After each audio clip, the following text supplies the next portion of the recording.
دا یوه مسله یاد ساتئ، که چیرې په مسافري کې د چا لمونځ قضا سو، په دوران سفر کې د چا لمونځ قضا سو، د ماخستن و یا د مازدیګر و یا د ماپښین و، کور ته رالی بیا ور یاد سو چې له ما څخه په مسافري کې په دوران سفر کې د ماخستن لمونځ یا د مازدیګر لمونځ یا د ماسپښین لمونځ راڅخه قضا سوی ده. نو اوس چې دی قضا یې راوړي په داسې طریقه به راوړي، یعنې د مازدیګر لمونځ قضا سوی 2 رکعته قصر به کوي، 2 رکعته فرض به قضایي راوړي، د ماخستن د هم 2 رکعته فرض وي، وتر به جلا بیا قضایي راوړي، او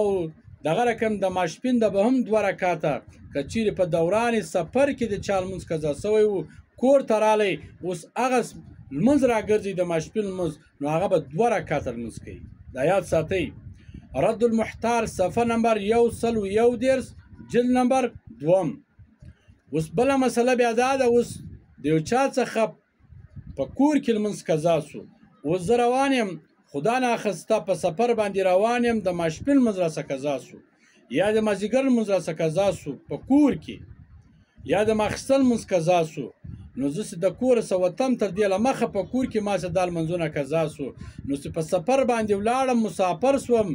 اوس ما ته رایاد سو چې زه خو کور ولم، هلته له ما څخه د ماسپښین لمونځ یا د مازدیګر لمونځ یا د ماخستن لمونځ قضا سو، نو بیا به زه هلته څه شی کوم؟ 4 رکعته فرض قضایي به راوړم، که څوم زه مسافر یم. ولې دا له ما څخه په کور کې قضا سوی ده، که په مسافري کې لمونځ دسه قضا سو، نو د ماخستن لمونځ دسه قضا سو، د مازدیګر قضا سو، د ماسپښین بیا به په کور کې قضایي څو راوړي؟ 2 رکعته به راوړي.